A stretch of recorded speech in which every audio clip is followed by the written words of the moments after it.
کراچی سے بھتہ خوری کی آوازیں ایک مرتبہ پھر اٹھنے لگی ہیں. کیا معاملہ ہے؟ کراچی میں بلڈرز کیوں یہ کہتے پھر رہے ہیں کہ ہم سے بھتہ مانگا جا رہا ہے؟ کیا پورے کراچی میں ایک مرتبہ پھر بھتہ خور ایکٹیو ہو چکے ہیں؟ کیا یہ مختلف گروہ ہیں؟ کیا یہ ایک ہی گروہ ہے؟ یہ کون لوگ ہیں؟ حکومت اس کے حوالے سے کیا کر رہی ہے؟ بات کریں گے پروگرام کے آخری حصے میں چیئرمین آباد سے. ان سے ضرور پوچھیں گے ایک بات کہ اگر شرح سود کم ہو چکی ہے تو پھر بلڈرز کی سرگرمیاں یا ریئل اسٹیٹ سیکٹر کی سرگرمیاں اب تک شروع کیوں نہیں ہو سکیں. لیکن پروگرام کے پہلے حصے میں بات کریں گے بنگلہ دیش میں آنے والے انقلاب کے حوالے سے. اور وہ انقلاب ایسا ہے کہ جس میں بنگلہ دیش میں توڑ پھوڑ تو خوب ہوئی, ہندوستان کے خلاف مظاہرے تو خوب ہو رہے ہیں, لیکن یہ اسٹیبلٹی کی طرف, استحکام کی طرف کیسے جائے گا؟ کیا یہ استحکام صرف جو ہے وہ بھارت کے خلاف مظاہروں کے ذریعے آئے گا, یا آنے والے دنوں کے اندر ہم یہ سمجھ سکتے ہیں کہ بنگالی پاکستان کی طرف مائل ہوں گے اور پاکستان کے مزید قریب آ سکیں گے؟ کیا ماضی میں ہمارا جو بازو تھا وہ ایک مرتبہ پھر ہم سے بھائیوں کی طرح رہ سکے گا؟ تمام ہی چیزوں پہ بات کریں گے. میرے ساتھ موجود سجاد میر صاحب, سینئر صحافی ہیں, تجزیہ کار ہیں. میر صاحب بہت شکریہ آپ کے وقت کا. میر صاحب, ایک ہم دیکھ رہے ہیں کہ بھارت کے خلاف بنگلہ دیش کے اندر ایک لہر ہے پوری, جس میں جو ہے وہ لوگ اپنی جانوں کی بازی بھی جو ہے وہ ہار رہے ہیں. ہم ایک دیکھ رہے ہیں کہ بڑا ایک گیدرنگ ہو رہی ہے, بڑے بڑے جلسے ہو رہے ہیں, الیکشن کیمپین کا ایک ماحول ہے, بھارت مخالف جذبات, وہاں کا وہ میڈیا کہ جو بھارت کو سپورٹ کرتا تھا اس کے اوپر حملوں کا سلسلہ ہے. تو یہ سارا ماحول میر صاحب کیسے بنا؟ کیا یہ ایکسپیکٹڈ تھا؟ طویل عرصے کے بعد اب یہی ہونا تھا؟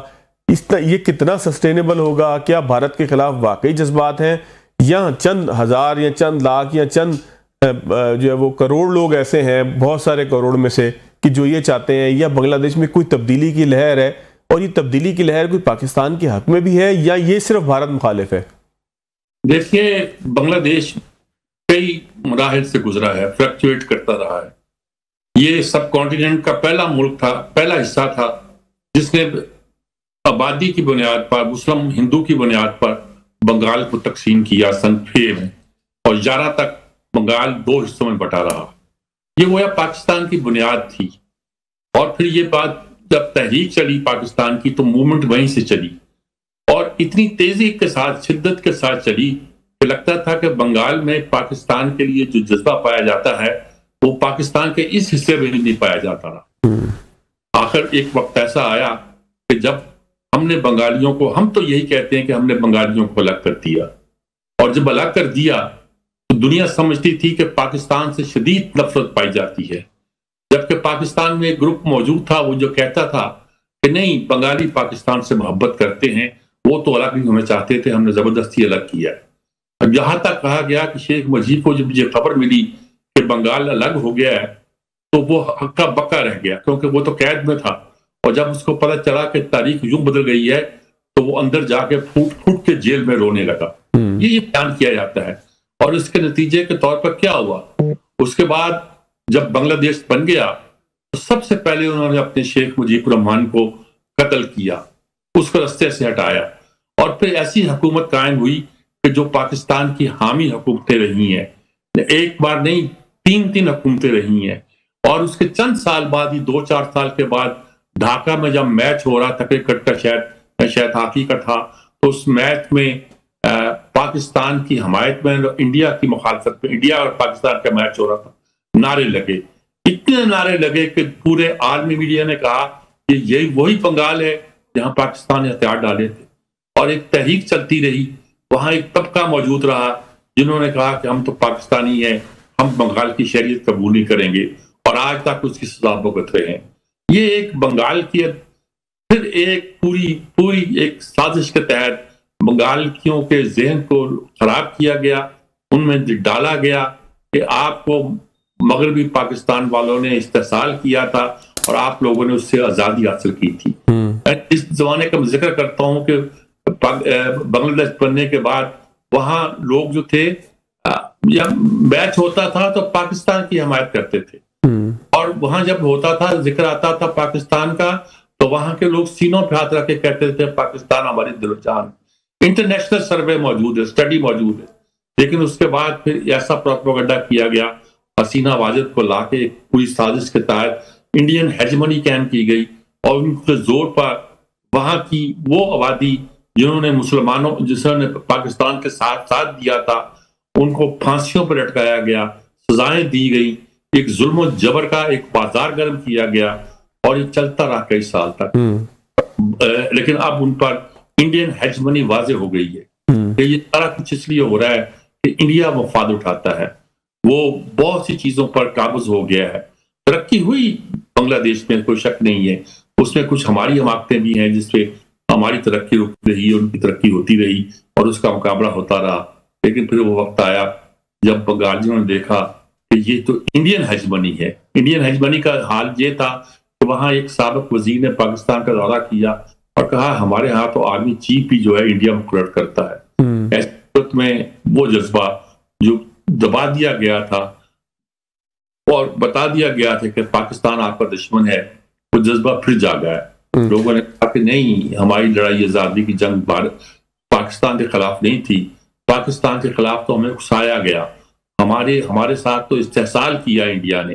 اور یہ میں کہتا ہوں پتہ نہیں بنگال کے ساتھ کیا ہے کہ ان کی ویریشن ہوتی رہتی ہے، بدلتے رہتے ہیں۔ پہلا ملک ہے جس نے اسلام کے نام پر اپنا صوبہ، اپنا حصہ الگ کیا تھا، پہلا ملک ہے جس نے مسلم لیگ کی بنیاد رکھی تھی، اور پہلا حصہ ہے، ملک تو نہیں میں کہہ سکتا کہ پہلا حصہ ہے جنہوں نے ایک لمبے عرصے تک پاکستان کے لیے اسٹرگل کی، اور اب پہلا حصہ ہوا کہ جب اس کو غلام کر دیا گیا تو اس وقت بھی پاکستان کی محبت ان کے دلوں میں باقی رہی۔ اور پھر وہ وقت آیا کہ ایک پوری نسل کو انڈاکٹرائن کیا گیا، ان کے ذہنوں کو مسمور کیا گیا، بنگلہ دیش کا استحصال کیا گیا، ہیجمنی قائم کی گئی، پارادرشیہ قائم کی گئی، اور رزلٹ یہ ہے کہ اب پھر اس کے خلاف ریئیکشن پیدا ہوا ہے اور ریئیکشن کھل کے سامنے آ رہا ہے۔ میر صاحب لیکن سوال ابھی بھی یہ ہے کہ یہ دیر پا کتنا ہے، کیونکہ ایسے تو ہم نہیں کہہ سکتے کہ ایک عوامی لیگ جو اتنے طویل عرصے تک حکمران رہی ہو بنگلہ دیش کے اوپر، ظاہر ہے کہ حکمرانی کا ایک اپنا اثر ہوتا ہے، بیوروکریسی کے اندر اثر ہوتا ہے، پورے حکومت کے سسٹم کے اندر اثر ہوتا ہے، عوام بہت سے لوگ ہوتے ہیں کہ جو نوازے گئے ہوتے ہیں، کسی بھی حکومت کا ایک طویل عرصے تک اثر رہتا ہے۔ یہ آپ تو نہیں کہہ سکتے کہ ایک حکومت حسینہ واجد کی ہٹی ہے اور لوگ اس سے بہت تنگ تھے، اور اب جو ہے وہ شاید عوامی لیگ وہاں سے جو ہے وہ اس کی جڑیں بالکل کھوکھلی ہو چکی ہیں، وہ موجود نہیں ہیں۔ تو اگر بنگلہ دیش کے اس وقت حالات کو دیکھا جائے تو آپ کو کتنا دیر پا لگتا ہے یہ انقلاب؟ کیونکہ انقلاب ایک بلبلے کی طرح اگر آیا ہے، انقلاب کے جزیات مکمل نہیں ہیں، ایک بلبلے کی طرح ایک تحریک کے نتیجے میں آیا تو ختم بھی تو ہو سکتا ہے نا سر؟ بالکل ٹھیک کہتے ہیں، جس شخص نے پہلی بار انقلاب لایا تھا بنگلہ دیش میں، ضیاء الرحمان، وہ ضیاء الرحمان پاکستان کے خلاف لڑنے والی مفتی بانی کی قیادت کرتا رہا ہے، کراچی کا جو پڑھتا رہا، کراچی سے جس نے ڈی جے کالج سے اپنی تعلیم حاصل کی تھی، انہی کی بات آپ کر رہے ہیں؟ جی ہاں، اور وہ اس کے بعد وہ